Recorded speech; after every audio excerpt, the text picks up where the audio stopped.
Ang sulat sa mga Hebreo. Unang kabanata. Noong una, nagsalita ang Diyos sa ating mga ninuno sa iba't ibang panahon at sa iba't ibang paraan sa pamamagitan ng mga propeta. Ngunit nitong mga huling araw, siya ay nagsalita sa atin sa pamamagitan ng kaniyang anak. Sa pamamagitan ng anak ay nilikha ng Diyos ang sanglibutan at siya ang piniling magmay-ari ng lahat ng bagay. Ang anak ang maningning na sinag ng Diyos, sapagkat kung ano ang Diyos ay gayon din ang anak. Siya ang nag-iingat sa lahat ng bagay sa pamagitan ng kanyang makapangyarihang salita. Pagkatapos niyang linisin tayo sa ating mga kasalanan, siya'y umupo sa kanan ng Diyos na makapangyarihan sa lahat. At kung paanong nakakahigit ang pangalang ibinigay ng Diyos sa anak, gayon din nakakahigit siya sa mga anghel, sapagkat kailanmay hindi sinabi ng Diyos sa sinumang anghel, Ikaw ang aking anak, ako ang iyong ama. ni hindi rin niya sinabi sa kaninumang anghel, Ako'y magiging ama niya, at siya'y magiging anak ko.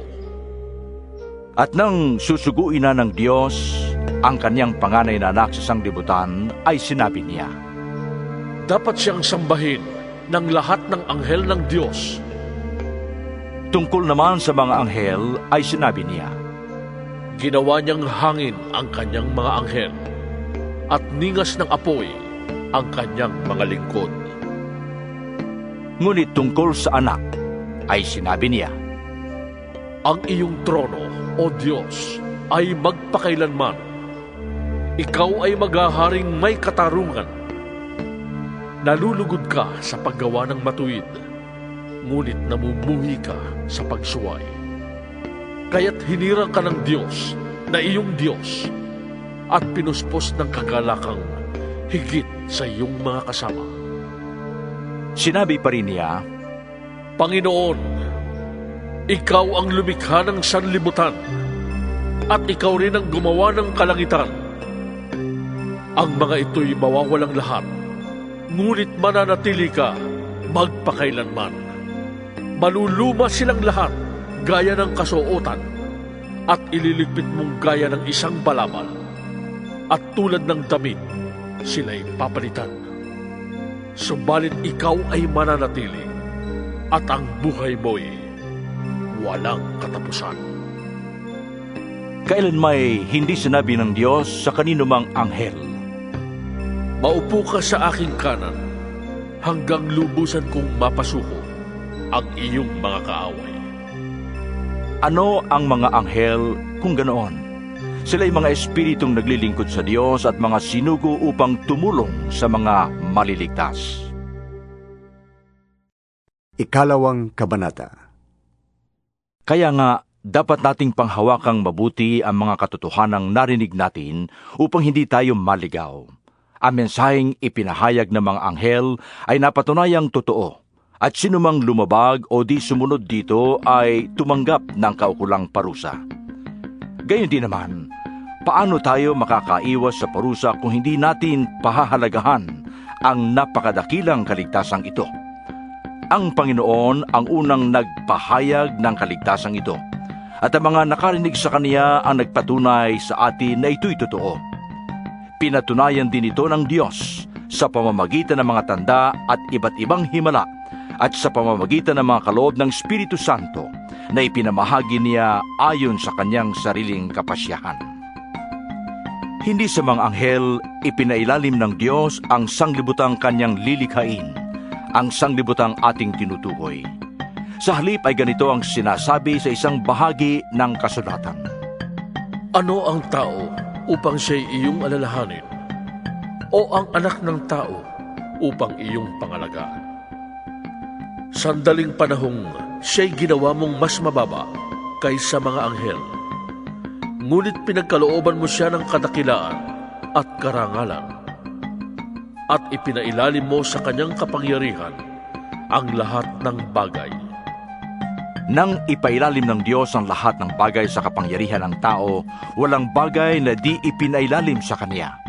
Sa kasalukuyan ay hindi pa natin nakikitang napapailalim sa Kanyang kapangyarihan ng lahat ng bagay.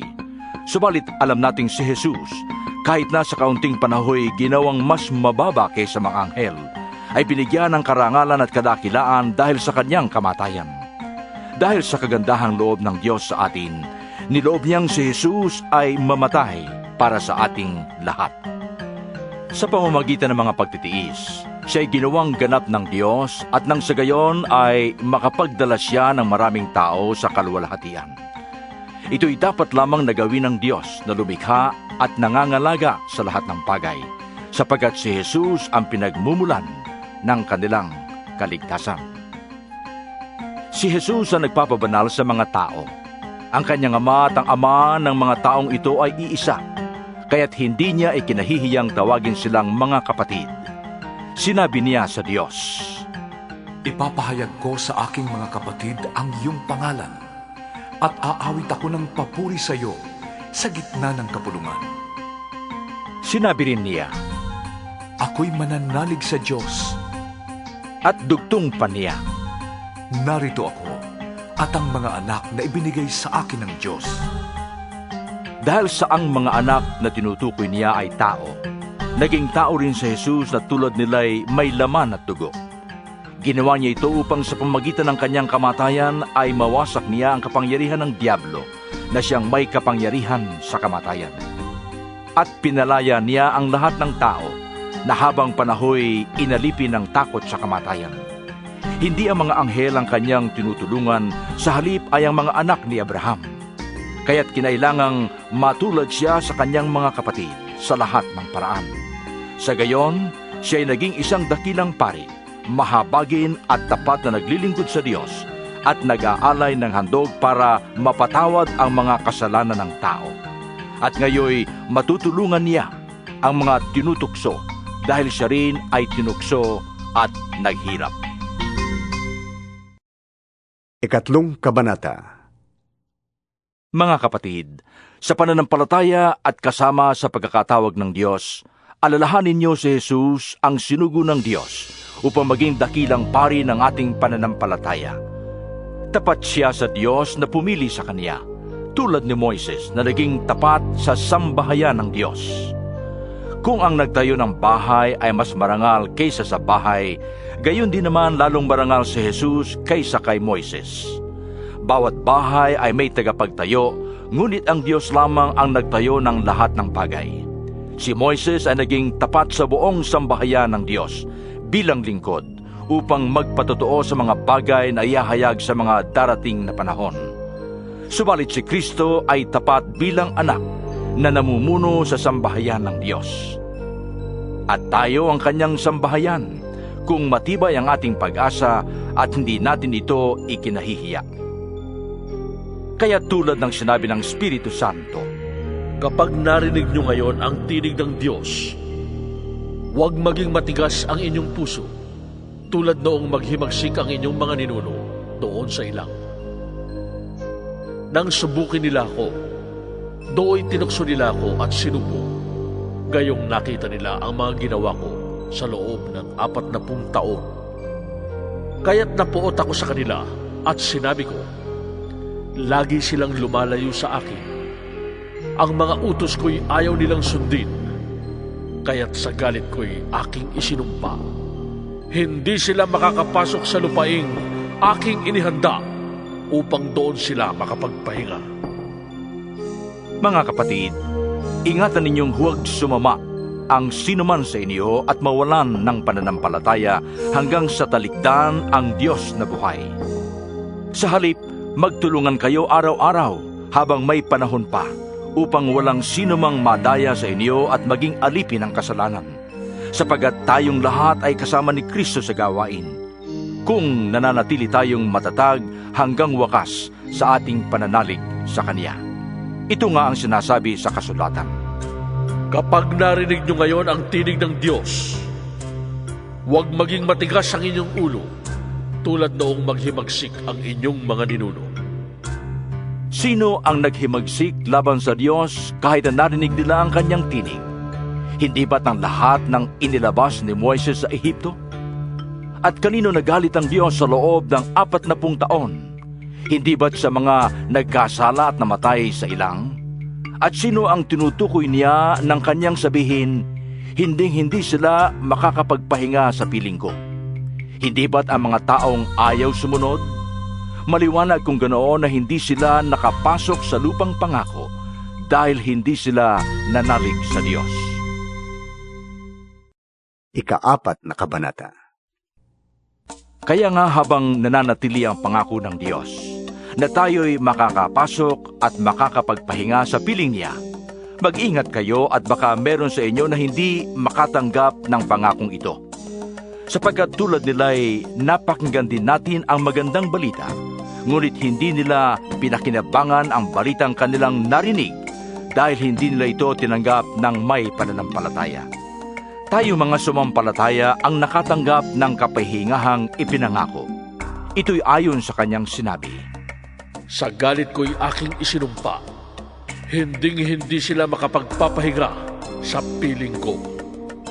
Sinabi niya ito kahit tapos na niya ang kaniyang mga gagawin mula ng likhain ng sanglibutan. Sapagkat sinasabi sa isang bahagi ng kasulatan ang tungkol sa 7 araw. At sa 7 araw, nagpahinga ang Diyos sa kanyang paglikha. At muli pang sinabi, Hindi nila kakamtan ang lupaing aking inihanda upang doon sila makapagpahinga. ang mga unang nakarinig ng magandang balita ay hindi nakapasok dahil hindi sila sumampalataya. Ngunit may mga inaanyayahan pa ring magpahinga sa piling ng Diyos. Kaya't muling nagtakda ang Diyos na isa pang araw na tinawag niyang ngayon. Pagkalipas na mahabang panahon, sinabi sa pamagitan ni David sa kasulatang nabanggit, Ngayon, kapag narinig ninyo ang tinig ng Diyos, huwag ninyong patigasin ang inyong puso. Kung ang mga tao noon ay nabigyan ni Josue ng ganap na kapahingahan, hindi na sana ipinangako pa ng Diyos ang tungkol sa isa pang kapahingahan. Kung paanong nagpahinga ang Diyos sa 7 araw, meron ding kapahingahang nakalaan sa mga taong nananalig sa Diyos, sapagkat ang sinumang makapasok at makapagpahinga sa piling ng Diyos ay magpapahinga rin sa kanyang paggawa, tulad ng Diyos na nagpahinga sa kanyang paglikha. Kaya't sikapin nating makamtan ang kapahingahang iyon at huwag mabigong tulad ng mga hindi sumasampalataya. Ang salita ng Diyos ay buhay at mabisa, mas matalas kaysa alinmang tabak na sa magkabilay may talim. Ito'y tumatagos maging sa kaibuturan ng kaluluwa at espiritu, ng mga kasukasuan at buto, at nakakaalam ng mga iniisip at binabalak ng tao. Walang makakapagtago sa Diyos, ang lahat ay hayag at langtat sa kanyang paningin, at sa kanya tayo mananagot. Kaya nga, magpakatatag tayo sa ating pananampalataya dahil meron tayong dakilang pari na pumasok na sa kalangitan doon sa harap ng Diyos. Siya'y walang iba kundi si Jesus na anak ng Diyos. Ang ating dakilang paring ito ay nakakaunawa sa ating mga kahinaan, sapagkat tulad natin, tinukso siya sa lahat ng paraan ngunit hindi siya nagkasala. Kaya't huwag tayong mag-atubiling lumapit sa trono ng mahabaging Diyos upang makamtan natin ang habag at kalinga sa panahon ng ating pangangailangan. 5 kabanata. Ang bawat pinakapunong pari ay pinili mula sa mga tao at inilagay sa ganoong tungkulin upang maglingkod sa Diyos para sa mga tao. Siya ang nag-aalay ng mga kaloob at mga handog para mapatawad ang mga kasalanan. Nadarama niya ang kahinaan ng mga mangmang at ng mga naliligaw ng landas, sapagkat siya'y mahina ring tulad nila. At dahil sa kanyang kahinaan, kinakailangang siya'y mag-alay ng handog hindi lamang para sa kasalanan ng iba, kundi para sa kanya ring mga kasalanan. Ang karangalan ng pagiging pinakapunong pari ay hindi maaaring makamtan ni numan sa kanyang sariling kagustuhan. Ang Diyos ang pumipili sa kaniya, tulad ng pagkapili kay Aaron. Gayon din naman, hindi itinaas ni Kristo ang kanyang sarili upang maging dakilang pari. Siya'y pinili ng Diyos na nagsabi sa kaniya, Ikaw ang aking anak. Ako ang iyong ama. Sinabi rin niya sa ibang bahagi ng kasulatan, Ikaw ay pari magpakailanman, ayon sa pagkapari ni Melchizedek.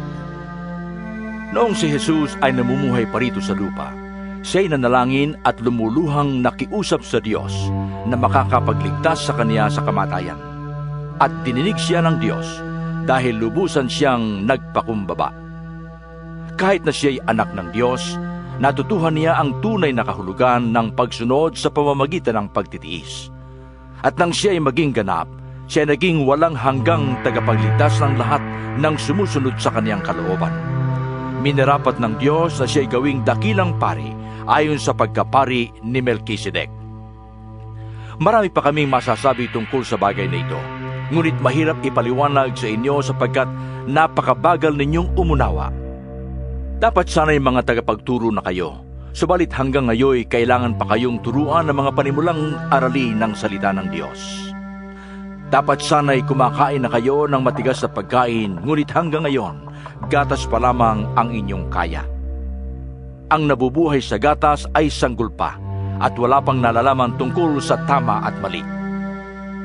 Ang matigas na pagkain ay para sa may sapat na gulang at marunong nang kumilala ng mabutit masama.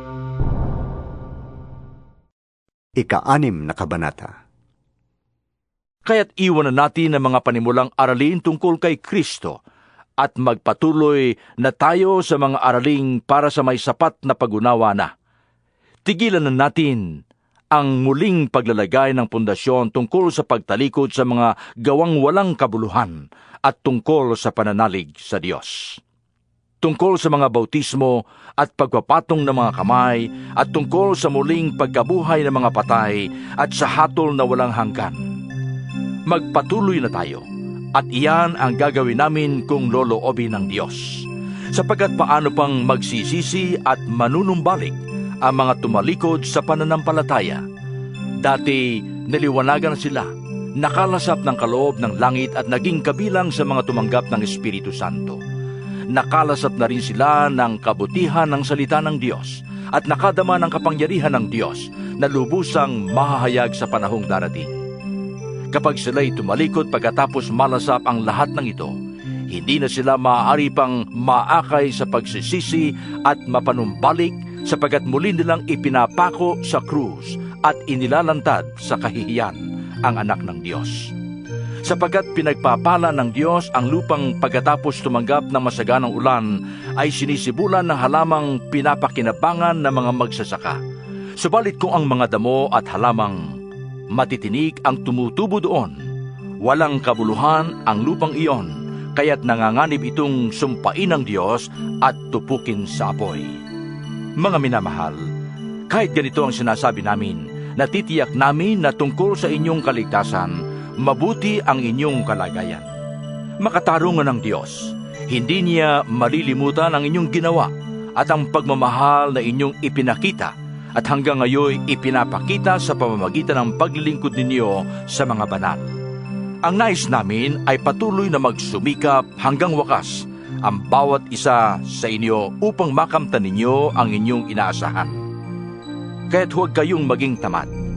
Tularan ninyo ang mga taong dahil sa kanilang pagtitiis at pananalig sa Diyos ay tumatanggap ng mga ipinangako niya. Nang mangako kay Abraham ang Diyos, siya'y nanumpa na tutuparin niya ang kaniyang pangako. Dahil wala nang nakakahigit pa sa kaniya, nanumpa siya sa sarili niyang pangalan. Sinabi niya, Ipinapangako ko na lubos kitang pagpapalain at ang iyong lahi ay aking pararamihin. Matiyagang naghintay si Abraham at natanggap naman niya ang ipinangako sa kaniya. Nanunumpa ang mga tao sa ngalan ng isang nakakahigit sa kanila at sa pamamagitan ng panunumpang ito'y pinagtitibay ang usapan. Gayon din naman, pinagtibay ng Diyos ang kanyang pangako sa pamamagitan ng panunumpa upang ipakita sa kanyang mga pinangakuan na hindi mababago ang kanyang layunin. Hindi nagbabago at hindi man lang nagsisinungaling ang Diyos tungkol sa dalawang bagay na ito, ang kanyang pangako at sumpa. Kaya't tayong nakatagpo ng kanyang kalinga ay panatag ang loob na umaasa sa mga pangako niya. Ang pag-asang ito ang siyang matibay at matatag na angkla ng ating buhay. At ito'y umaabot hanggang sa kabila ng tabing ng templo, hanggang sa dakong kabanal-banalan. Si Jesus ay naunang pumasok doon alang-alang sa atin at naging dakilang pari magpakailanman ayon sa pagkapari ni Melkisedek. Ikapitong kabanata. Si Melkisedek ay hari ng Salem at pari ng kataas-taasang Diyos. Nang pabalik na si Abraham mula sa pagpuksa sa mga hari, sinalubong siya ni Melkisedek at sinabi sa kaniya, "Pagpalain ka ng Panginoon." Ibinigay ni Abraham kay Melkisedek ay 10 bahagi ng lahat ng nasamsam niya mula sa labanan. Ang unang kahulugan ng pangalang Melkisedek ay hari ng katwiran. At dahil siya ay hari din ng Salem, ibig sabihin siya ay hari ng kapayapaan. Walang nababanggit tungkol sa kanyang ama at ina o sa angkang pinagmulan niya. Hindi rin natala ang kanyang kapanganakan o kamatayan. Tulad ng anak ng Diyos, siya ay pari magpakailanman. Tingnan ninyo kung kaano kadakila si Melkisedek. Ipinagkaloob sa kanya ni Abraham na isang patriarka ay 10 bahagi ng nasamsam niya mula sa labanan. Ayon sa kautusan, ang mga pari mula sa angkan ni Levi ay binigyan ng karapatang kunin ay 10 bahagi ng pag-aari ng mga Israelita na kanilang mga kapatid, kahit ang mga ito ay mula rin sa lahi ni Abraham. Si Melkisedek ay hindi kabilang sa lipi ni Levi, ngunit tumanggap siya na 10 bahagi mula kay Abraham at pinagpala niya ang taong ito na pinangakuan ng Diyos. Nalalaman ng lahat na ang nagbibigay ng pagpapala ay higit na dakila kaysa pinagpapala. Ang mga Levita na tumatanggap na 10 bahagi ay may kamatayan, ngunit buhay si Melkisedek ayon sa kasulatan. Kaya't masasabi na rin na maging si Levi na tumatanggap na 10 bahagi ay nagbigay rin na 10 bahagi sa pamamagitan ni Abraham, sapagkat masasabing si Levi ay nasa katawan pa ng kanyang ninunong si Abraham nang ito'y salubungin ni Melkisedek. Ang kautusan ay binigay ng Diyos sa mga Israelita upang sila'y maging ganap. Kung ang pagiging ganap ay nakamtan sa pamamagitan ng mga paring mula sa angkan ni Levi, hindi na sana kinailangan pa ang ibang pari ayon sa pagkapari ni Melkisedek na iba sa pagkapari ni Aaron. Kapag binago ang pagkapari, kailangan ding baguhin ang kautusan. Ang ating Panginoon ang paring tinutukoy dito. Kabilang siya sa ibang angkan at wala isa man sa angkan niya ang naglingkod bilang pari. Alam ng lahat na siya'y mula sa angkan ni Juda at hindi binanggit ni Moises ang angkang ito nang sabihin niya ang tungkol sa mga pari. Ang bagay na ito ay lalo pang naging maliwanag nang magkaroon ng ibang pari ayon sa pagkapari ni Melkisedek. Naging pari siya dahil sa kapangyarihan ng buhay na kailanmay di matatapos at hindi dahil sa lahing pinagmulan ayon sa hinihingi ng kautusan, sapagkat ito ang sinasabi ng kasulatan tungkol sa kaniya. Ikaw ay pari magpakailanman ayon sa pagkapari ni Melkisedek. Kaya nga, inalis ang unang alituntunin dahil sa ito'y mahina at walang bisa, sapagkat walang sinumang nagiging ganap sa pamamagitan ng kautusan ni Moises. Higit na mabuti ang bagong pag-asang tinanggap natin ngayon, sapagkat sa pamamagitan nito'y nakakalapit na tayo sa Diyos.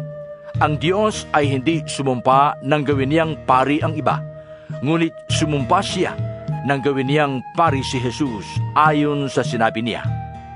Ang Panginoon ay sumumpa at hindi siya magbabago ng isip. Ikaw ay pari magpakailanman. Dahil sa pagkakaibang ito, si Jesus ay nagiging katiyakan ng mas mabuting tipan. Bukod dito, kailangan noon ng maraming pari dahil namamatay sila at hindi nakakapagpatuloy sa panunungkulan. Ngunit si Jesus ay buhay magpakailanman, kaya't walang katapusan ang kanyang pagkapari. Dahil dito, lubusan niyang maililigtas ang lahat ng lumalapit sa Diyos sa pamamagitan niya, sapagkat siya ay nabubuhay magpakailanman upang mamagitan para sa kanila. Si Jesus kung ganoon ang dakilang paring nakakatugon sa ating pangangailangan. Siya ay banal, walang kapintasan o kasalanan. Inihiwalay sa mga makasalanan at itinaas sa kalangitan. Hindi siya katulad ng ibang mga pinakapunong pari na kailangan pang mag-alay ng mga handog araw-araw. Unay para sa sarili nilang kasalanan at pagkatapos para sa kasalanan ng mga tao. Minsan lamang naghandog si Jesus at ito'y magpakailanman nang ihandog niya ang kaniyang sarili. May mga kahinaan ang mga pinakapunong pari na pinili ayon sa kautusan. Ngunit ang paring pinili na may panunumpa ay ang anak na banal magpakailanman. At ang panunumpa ng Diyos ay huling dumating kaysa kautusan. 8 Kabanata. Ito ang buod ng aming sinasabi. Tayo'y may dakilang pari na nakaupo sa kanan ng trono ng kataas-taasan. Siya ay naglilingkod doon sa tunay na dakong banal, sa toldang itinayo ng Panginoon at hindi ng tao. Tungkulin ng bawat pinakapunong pari ang mag-alay ng mga kaloob at mga handog. Kaya't kailangang ang ating dakilang pari ay merong ding ihahandog. Sa lupa ay hindi siya maaaring maging pari, sapagkat meron ng mga paring naghahandog ng mga kaloob ayon sa kautusan.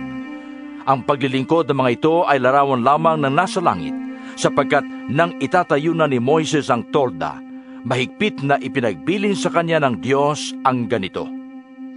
Gagawin mo ang lahat ayon sa huwarang ipinakita ko sa iyo sa bundok. Ngunit ang paglilingkod na ipinagkaloob kay Jesus ay higit na dakila kaysa ipinagkaloob sa kanila, dahil siya ay tagapamagitan ng isang tipan na higit na mabuti, sapagkat ang tipang ito ay nababatay sa mas maiinam na pangako. Kung walang kakulangan ang unang tipan, hindi na sana nangailangan pa ng pangalawa. Ngunit nakita ng Diyos ang pagkukulang ng kanyang bayan, kaya't sinabi niya, Darating ang mga araw, sabi ng Panginoon, na ako'y makikipagtipan ng panibago sa bayan ng Israel at sa bayan ng Huda, hindi tulad ng pakikipagtipan ko sa kanilang mga ninuno, nang akayin ko sila palabas mula sa Ehipto. Hindi sila naging tapat sa pakikipagtipan sa akin, kaya't sila'y pinabayaan ko. Ito ang aking magiging tipan sa bayang Israel. Pagdating ng mga araw na iyon, sabi ng Panginoon, itatanim ko sa kanilang isip ang aking mga utos, at iuukit ko ang mga ito sa kanilang puso. Ako ang magiging Diyos nila, at sila namay magiging bayan ko.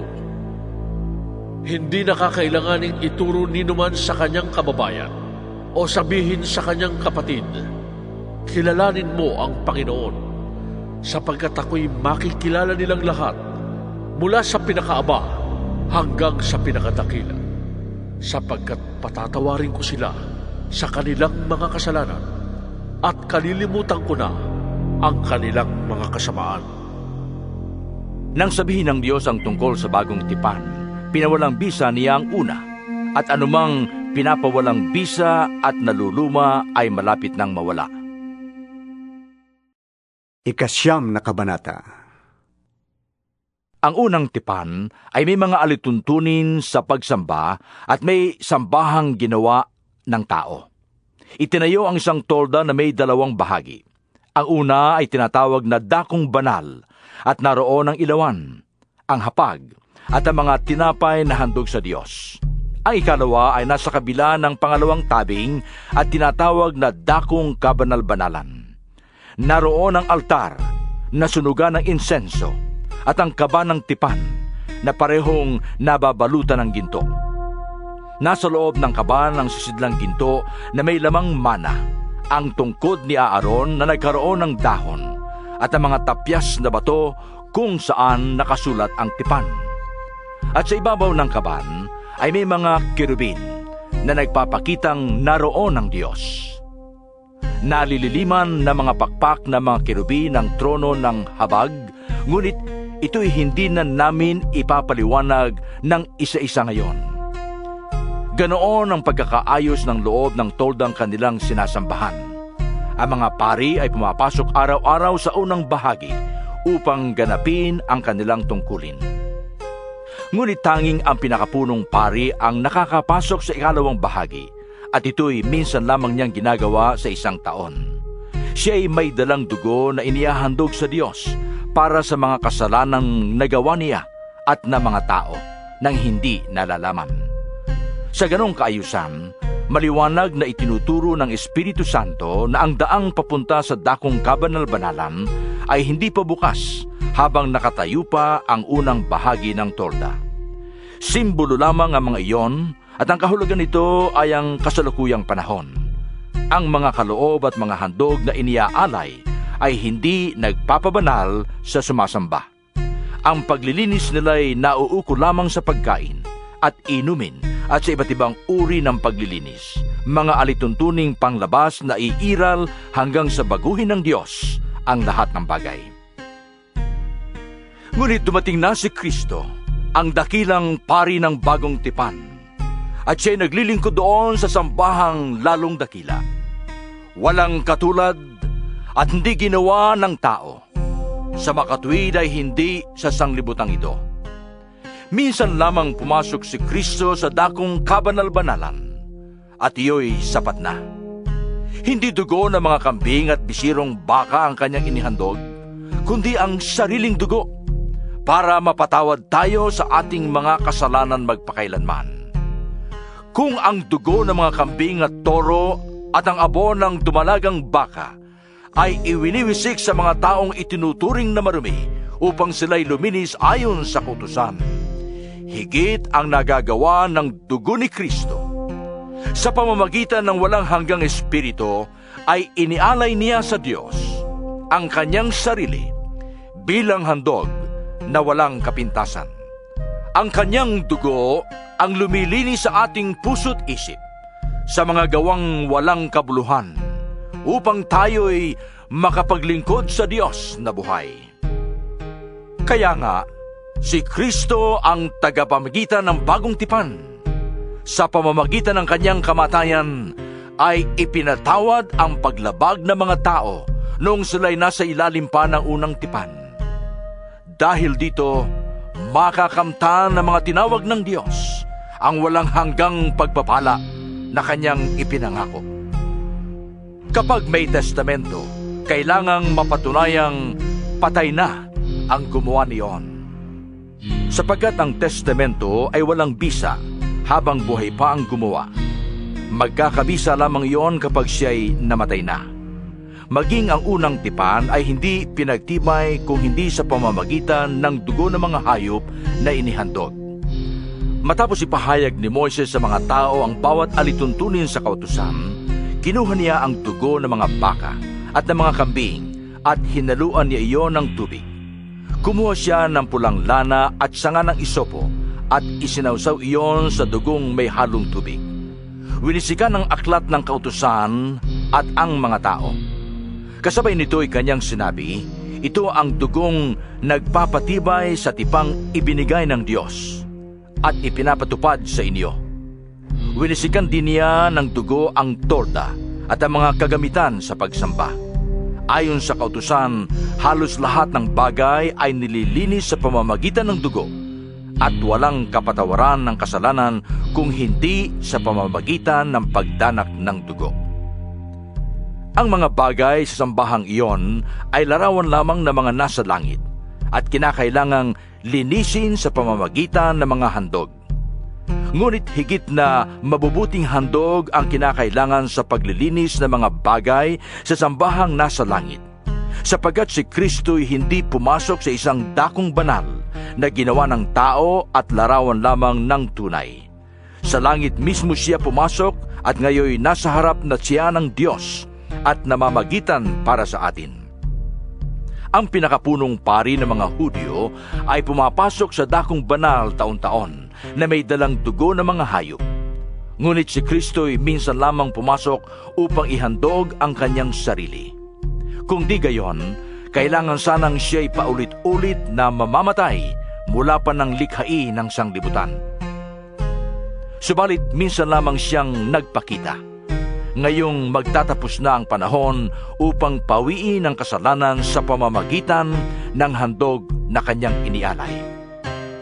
Itinagda sa mga tao na sila'y minsang mamamatay at pagkatapos ay ang paghuhukom. Gayon din naman, si Kristo'y minsang inihandog upang pawiin ang mga kasalanan ng mga tao. Siya'y muling darating, hindi upang ihandog na muli dahil sa kasalanan, kundi upang iligtas ang mga naghihintay sa Kanya. 10 Kabanata. Ang kautusan ay malabong anino lamang at hindi ganap na larawan ng mabubuting bagay na darating. Hindi ito nagpapabanal sa mga lumalapit sa Diyos sa pamamagitan ng mga handog na iniaalay taon-taon. Kung napatawad na nga ang mga lumalapit sa Diyos sa pamamagitan ng ganoong mga handog, wala na sana silang dapat aalalahanin at hindi na sila kailangang mag-alay pang muli. Ngunit ang mga alay na ito ang nagpapagunita sa mga tao ng kanilang mga kasalanan taon-taon, sapagkat ang dugo ng mga toro at mga kambing ay hindi makakapawi ng mga kasalanan. Dahil diyan, nang si Kristo'y manaog sa daigdig, sinabi niya sa Diyos, Ang mga alay at handog na hayop ay hindi mo ninais. Kaya't inihanda mo ang aking katawan upang maging handog. Hindi mo kinalugdan ang mga handog na sinusunog at ang mga handog upang pawiin ang kasalanan. Kaya't sinabi ko, Narito ako, O Diyos, upang sundin ang iyong kalooban, ayon sa sinasabi ng kasulatan tungkol sa akin. Sinabi muna niya, Hindi mo ninais o kinalugdan ang mga alay at handog na hayop, mga handog na susunugin at mga handog dahil sa kasalanan. kahit ito'y inihahandog ayon sa kautusan. Sa Kanya idinugtong, Ako'y pumarito upang sundin ang iyong kalooban. sa ganitong paraan, inalis nga ng Diyos ang unang handog at pinalitan ng handog ni Kristo. At dahil sinunod niya ang kalooban ng Diyos, nilinis tayo ni Hesukristo sa ating mga kasalanan sa pamamagitan ng minsanang paghahandog ng kanyang sarili. Bawat pari ay naglilingkod araw-araw at naghahandog ng ganon ding mga handog. Subalit hindi naman nakakapawi ng kasalanan ang mga handog na iyon. Ngunit si Kristo ay minsan lamang naghandog para sa mga kasalanan at pagkatapos ay umupo sa kanan ng Diyos. Ngayon naghihintay siya roon hanggang sa lubusang pasukuin sa Kanya ng Diyos ang Kanyang mga kaaway. Sa makatuwid, sa pamamagitan lamang ng isang paghahandog ay Kanyang ginawang banal magpakailanman ang mga nililinis niya. Ang Espiritu Santo'y nagpapatutuo rin sa atin tungkol dito. Sinabi niya, Ito ang aking magiging tipan sa kanila pagdating ng mga araw na yon, sabi ng Panginoon. Iuukit ko sa kanilang puso ang aking mga utos at itatanim ko ang mga yon sa kanilang mga isip. Pagkatapos ay sinabi pa niya, Hindi ko na aalalahanin ang kanilang mga kasalanan at mga kasamaan. sapagkat ipinatawad na ang mga kasalanan, hindi na kailangan pang maghandog dahil sa kasalanan. Kaya nga mga kapatid, tayo'y malaya ng makakapasok sa dakong kabanal-banalan dahil sa dugo ni Jesus. Binuksan niya para sa atin ang isang bago at buhay na daang naglalagos hanggang sa kabila ng tabing, at ang tabing na ito'y ang Kanyang katawan. Tayo'y may isang dakilang pari na namamahala sa sambahayan ng Diyos. Kaya't lumapit tayo sa Diyos ng may pusong tapat at may matibay na pananalig sa Kanya. Lumapit tayong may malinis na budhi, sapagkat nalinis na ang ating mga puso at nahugasan na ng dalisay na tubig ang ating mga katawan. Magpakatatag tayo sa ating pag-asa at huwag nang mag-alinlangan, sapagkat ang nangako sa atin ay maaasahan. Sikapin din nating gisingin ang damdamin ng bawat isa sa pag-ibig sa kapwa at sa paggawa ng mabuti. Huwag nating kaliligtaan ang pagdalo sa ating mga pagtitipon, gaya ng ginagawa ng ilan. Sa halip, palakasin natin ang loob ng isa't isa, lalo na ngayong nakikita nating malapit na ang araw ng Panginoon. Kung matapos nating malaman at tanggapin ang katotohanan, at magpapatuloy pa rin tayo sa pagkakasala, wala nang handog na may aalay pa para sa ikapagpapatawad ng ating mga kasalanan. Ang naghihintay na lamang sa atin ay ang nakakapangilabot na paghukom at ang naglalagablab na apoy na tutupok sa mga kaaway ng Diyos. Ang mapatunayang lumabag sa kautusan ni Moises batay sa patutuo ng 2 o 3 saksi ay walang awang pinapatay. Gaano kabigat sa akala ninyo ang parusang nararapat sa taong humamak sa anak ng Diyos, lumapastangan sa dugong nagpatibay sa tipan at nagpabanal sa Kanya, at humamak sa mahabaging espiritu, sapagkat kilala natin ang nagsabi, Ako ang maghihiganti. Ako ang magpaparusa. at siya rin ang nagsabi, Hahatulan ng Panginoon ang kanyang bayan. kakilakilabot ang mahulog sa kamay ng buhay na Diyos. Alalahanin ninyo ang mga araw na nagdaan, kung paanong kayo'y nagtiis na matinding hirap matapos na kayo'y maliwanagan, ngunit hindi kayo nagpadaig. Kung minsan, kayo ang iniinsulto at pinahihirapan sa harap ng madla. Kung minsan namay kayo ang umaalalay sa mga kasamahang pinapahirapan. Dinamayan ninyo ang mga nakabilanggo, at hindi kayo nalungkot ng kayo'y agawan ng kayamanan, sapagkat alam ninyong higit na mabuti at nananatili ang kayamanang nakalaan sa inyo. Kaya't huwag kayong mawawala ng pananalig sa Diyos, sapagkat dakila ang naghihintay sa inyong gantimpala. Kinakailangan kayo'y magtiis upang masunod ninyo ang kalooban ng Diyos at matanggap ninyo ang Kanyang ipinangako. Sapagkat Kaunting panahon na lamang, hindi na magtatagal, at ang paparito ay darating. Ang tapat kong lingkod ay nabubuhay sa pananalig sa akin. Ngunit kung siya'y tatalikod, hindi ko siya kalulugdan. ngunit hindi tayo kabilang sa mga tumatalikod at napapahamak, kundi sa mga nananalig sa Diyos at sa naliligtas. 11 kabanata. Ang pananalig ay pagtitiwala na mangyayari ang mga inaasahan at katiyakan tungkol sa mga bagay na di nakikita. Kinalugdan ng Diyos ang mga tao noong una dahil sa kanilang pananalig sa Kanya. Dahil sa pananalig, nauunawaan natin na ang sanglibutan ay nilalang sa pamamagitan ng salita ng Diyos, at ang mga bagay na nakikita ay mula sa mga hindi nakikita. Dahil sa pananalig sa Diyos, si Abel ay nag-alay ng mas mabuting handog kaysa sa inihandog ni Cain. Kaya naman, si Abel ay kinilalang matuwid nang tanggapin ng Diyos ang kanyang handog. Kahit patay na siya, nagsasalita pa siya sa pamamagitan ng kanyang pananalig sa Diyos. Dahil sa pananalig sa Diyos, hindi namatay si Enoch, kundi inilipat sa kabilang buhay. Hindi na siya nakita sapagkat inilipat na nga siya ng Diyos.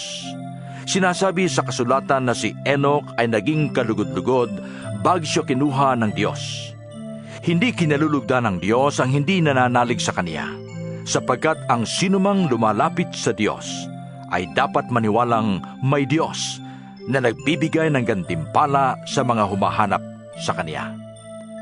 Dahil sa pananalig, pinakinggan ni Noe ang babala ng Diyos tungkol sa mga bagay na mangyayari na hindi pa niya nakikita. Gumawa siya ng isang barko upang siya at ang kanyang pamilya ay maligtas.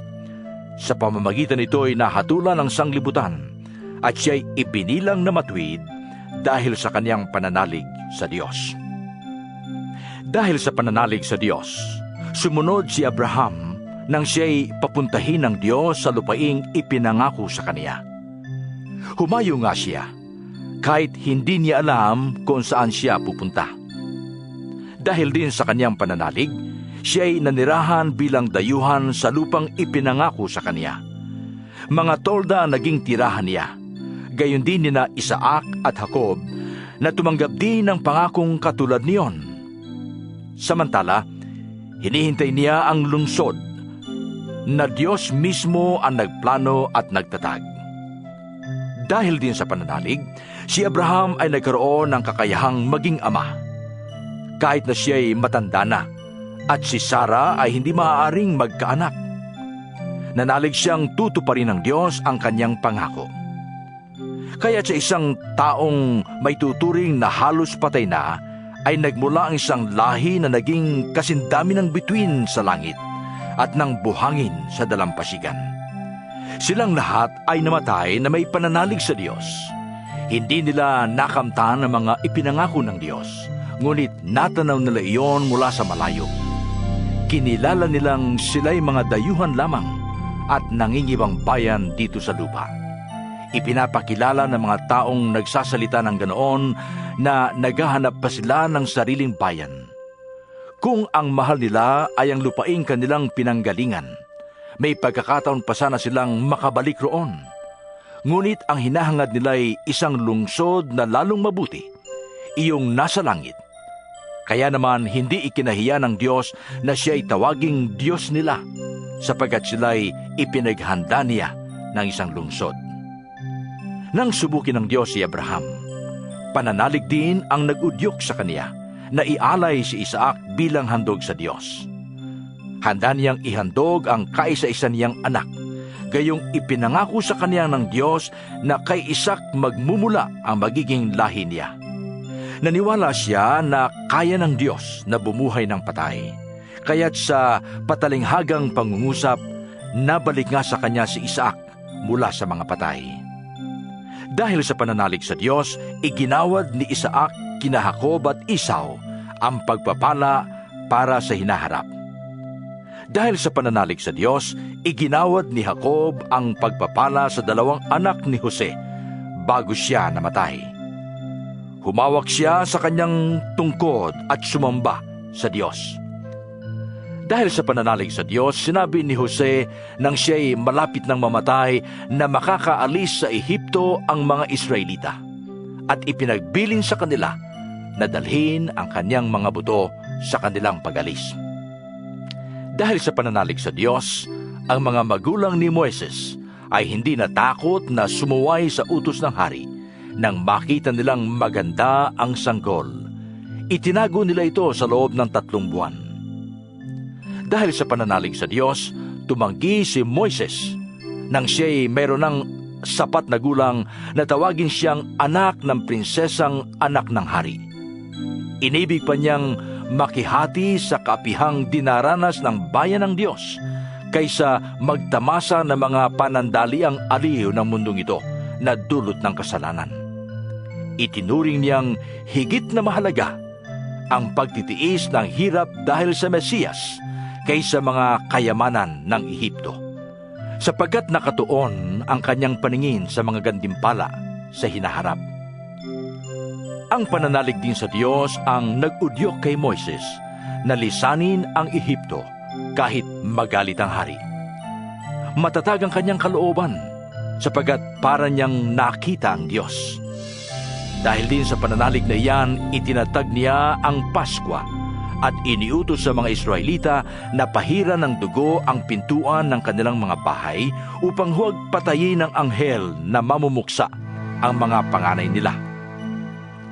Dahil sa pananalig sa Diyos, nakatawid ang mga Israelita sa dagat na pula na parang lumalakad sa tuyong lupa. Ngunit nalunod ang mga Ehipsyo nang sila'y tumawid. Dahil sa pananalig ng mga Israelita sa Diyos, gumuho ang pader ng Jericho matapos nilang ligirin ito ng 7 araw. Dahil sa pananalig sa Diyos, si Rahab, ang babaeng may maruming pamumuhay, ay hindi napahamak na kasama ng mga ayaw pasakop sa Diyos, sapagkat malugod niyang pinatuloy ang mga espiyang Israelita. Magpapatuloy pa ba ako? Kulang ang panahon para maisalaysay ko ang tungkol kina Gideon, Barak, Samson, Jefte, David, Samuel at mga propeta. Dahil sa pananalig nila sa Diyos, nagwagi sila laban sa mga kaharian, namuhay sila ng matuwid at nagkamit ng mga ipinangako ng Diyos. Napaamo nila ang mga leon, napatay ang naglalagablab na apoy at nakaligtas sila sa tabak. Sila'y mahihina, ngunit binigyan ng lakas upang maging magiting sa digmaan, kaya't natalo ang hukbo ng mga dayuhan. Dahil sa pananalig sa Diyos, ipinalik sa ilang mga babae ang kanilang mga patay matapos buhaying muli. May mga tumangging sila'y palayain, sapagkat pinili nila ang mamatay sa pahirap upang sila'y muling buhayin at magtamo ng mas mabuting buhay. Meron namang hinamak at hinagupit, at meron ding ibinalanggong nakatanikala. Ang iba naman ay pinagbabato, nilagari ng pahati at pinatay sa tabak. Ang iba'y nagdamit ng balat ng tupa at kambing. Ang iba'y namulubi, naapi, at pinagmalupitan. Hindi karapat-dapat sa kanila ang daigdig. Nagpagalagala sila sa mga ilang at kabundukan. Nagtago sila sa mga yugib at lungga sa lupa. At dahil sa kanilang pananalig sa Diyos, nag-iwan sila ng isang kasaysayang hindi malilimot kailanman. Ngunit ang pangako ng Diyos ay hindi natupad sa kanilang kapanahunan, sapagkat may lalong magandang layunin ng Diyos para sa atin. Ang sila'y makasama natin kapag tinupad na ng Diyos ang kaniyang pangako. 12 kabanata. Kaya nga, dahil napapaligiran tayo ng napakaraming saksi, talikdan natin ang kasalanan at ang anumang balakid na pumipigil sa atin. Buong tiyaga tayong tumakbo sa paligsahang ating sinalihan. Ituon natin ang ating paningin kay Jesus, na siyang pinagmumulan at kabuuan ng ating pananampalataya.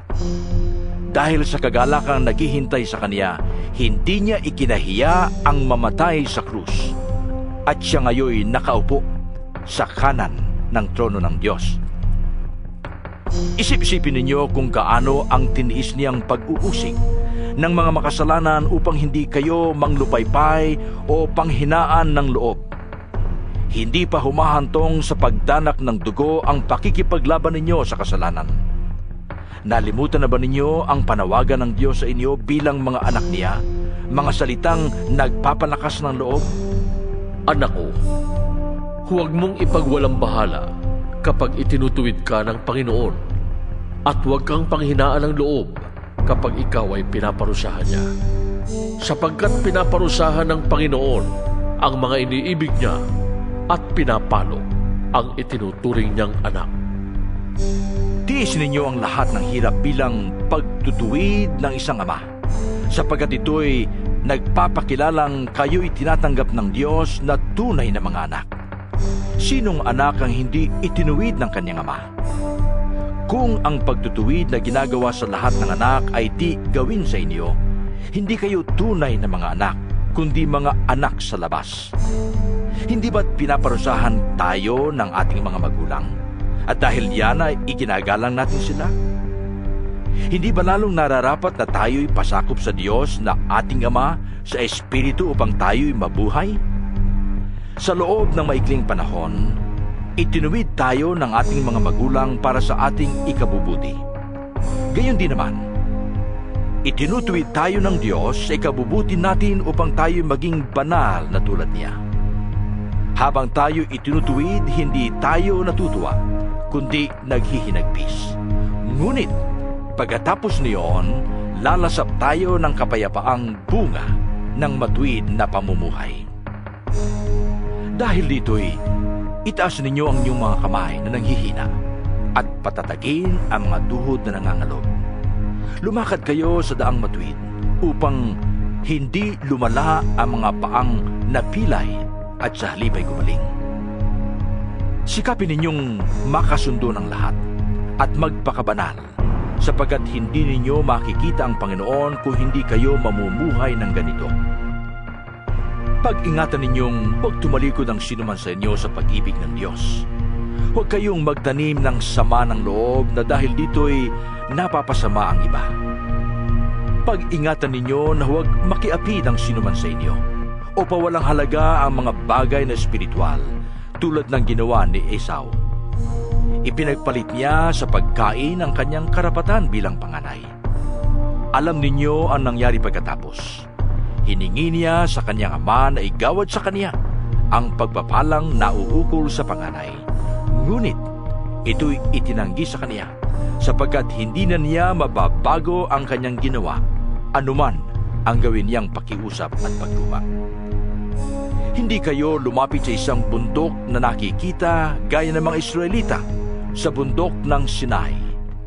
Ito'y may apoy na nagliliyab at nababalutan ng dilim at malakas na hangin.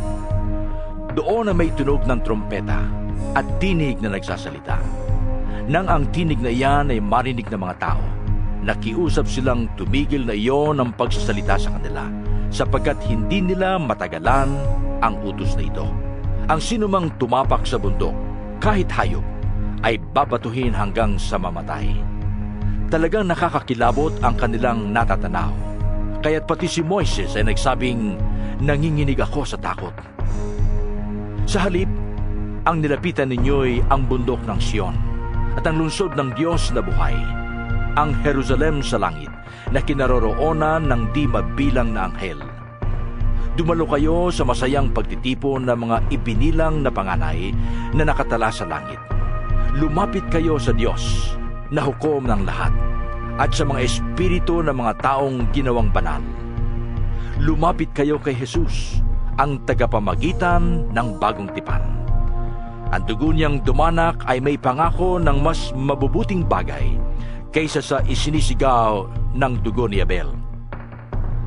Kaya't makinig kayong mabuti sa kanya na nagsasalita. Ang tumangging makinig sa nagsalita sa kanila dito sa lupa ay hindi nakaligtas sa parusa. Gaano pa kaya tayo kung tayo'y tatangging makinig sa nagsasalita mula sa langit? Dahil sa kanyang tinig, nayanig noon ang lupa. Ngunit ipinangako niya ngayon, minsan ko pang yayanigin, hindi lamang ang lupa, kundi pati ang langit. Ang mga salitang minsan pa ay maliwanag na nagsasabing aalisin ang mga nilikhang nayayanig upang manatili ang mga bagay na di nayayanig. Kaya magpasalamat tayo sa Diyos sapagkat tumanggap tayo ng isang kahariang hindi mayayanig. Sambahin natin ang Diyos sa paraang kalugod-lugod sa Kanya, nang may paggalang at pagkatakot. Sapagkat tunay nga na ang ating Diyos ay parang apoy na nakakatupok. 13 kabanata. Magpatuloy kayong magmahalan bilang magkakapatid kay Kristo. Palaging maging bukas ang inyong pinto sa mga taga-ibang bayan. May ilang dahil dito ay nagpatuloy pala ng mga anghel nang hindi nila nalalaman. Alalahanin niyo ang mga nakabilanggo na parang kayo'y nakabilanggo ring kasama nila. Damayin din ninyo ang mga pinagmamalupitan na parang kayo'y dumaranas din ng ganoon. Dapat igalang ng lahat ang pagsasama ng mag-asawa at maging tapat ang mga ito sa isa't isa, sapagkat hahatulan ng Diyos ang mga nakikiapid at nangangalo niya. Huwag kayong magmukhang salapi at masiyahan na kayo sa anumang nasa inyo, sapagkat sinabi ng Diyos, Hindi kita iiwan, ni pababayaan man. kaya't malakas ang loob na masasabi natin, Ang Panginoon ang tumutulong sa akin. Hindi ako matatakot. Ano ang magagawa sa akin ng tao? alalahanin niyo ang mga dating nangasiwa sa inyo, ang mga nagpahayag sa inyo ng salita ng Diyos. Isipin ninyo kung paano sila namuhay at tularan ninyo ang kanilang pananalig sa Diyos.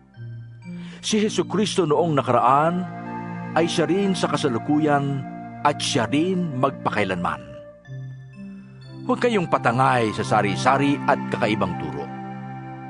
Mas mabuti para sa atin ang mapanatag ang ating kalooban sa pamamagitan ng kagandahang loob ng Diyos kaysa sa pamamagitan ng pagsunod sa mga utos tungkol sa pagkain. Ang mga sumusunod sa mga utos na iyan ay wala namang natamong pakinabang. Tayo may isang dambana, at ang mga paring naglilingkod sa tabernakulo ay hindi maaaring kumain ng handog sa dambanang ito. Ang dugo ng mga hayop ay dinadala ng pinakapunong pari sa dakong kabanal-banalan upang ialay bilang handog dahil sa kasalanan. Ngunit ang katawan ng mga hayop ay sinusunog sa labas ng bayan. Gayon din naman, namatay si Jesus sa labas ng bayan upang linisin niya ang tao sa kanilang kasalanan sa pamamagitan ng kanyang dugo.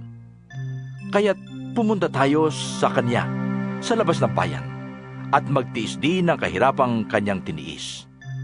Sapagkat hindi rito sa lupa ang tunay na bayan natin, at ang hinahanap natin ang bayang darating. Kaya't lagi tayong mag-alay ng papuri bilang handog sa Diyos sa pamamagitan ni Jesus, papuring nagpapahayag ng ating pagkilala sa kanyang pangalan. At huwag nating kaligtaan ang paggawa ng mabuti at ang pagtulong sa kapwa, sapagkat iyan ang alay na kinalulugdan ng Diyos. Pasakop kayo at sumunod sa mga namamahala sa inyo. Sila'y may pananagutang mga laga sa inyo at mananagot sila sa Diyos ukol diyan. Kung sila'y susundin ninyo, magagalak sila sa pagtupad ng kanilang tungkulin. Kung hindi, sila'y mamimighati at hindi ito makakabuti sa inyo. Ipanalangin niyo kami. Nakatitiyak kaming malinis ang aming budhi at hinahangad naming mabuhay ng matuwid sa lahat ng panahon. Higit sa lahat, hinihiling kong ipanalangin ninyo na ako'y makabalik agad sa inyo. Ang Diyos na pinagmumula ng kapayapaan, ang siyang muling bumuhay sa ating Panginoong Hesus, na naging dakilang pastol ng mga tupa, dahil sa kanyang dugo na nagpatibay sa walang hanggang tipan. Naway ipagkaloob niya sa inyo ang lahat ng kailangan ninyo upang may sagawa ang kanyang kalooban, at sa pamamagitan ni Hesukristo ay gawin niya sa atin ang nakalulugod sa kanya. Papurihan nawa si Kristo magpakailanman. Amen. Hinihiling ko mga kapatid na pakinggan ninyong mabuti ang mga sinasabi ko sapagkat maikli lang naman ang sulat na ito. Ibig ko ring malaman ninyo na nakalaya na ang ating kapatid na si Timoteo, at kung darating siya agad, isasama ko siya pagpantakriyan. Ikumusta niyo kami sa mga nangangasiwa sa inyo at sa lahat ng kapatid. Kinukumusta kayo ng mga kapatid sa Italia. Naway sumainyong lahat ang pagpapala ng Diyos.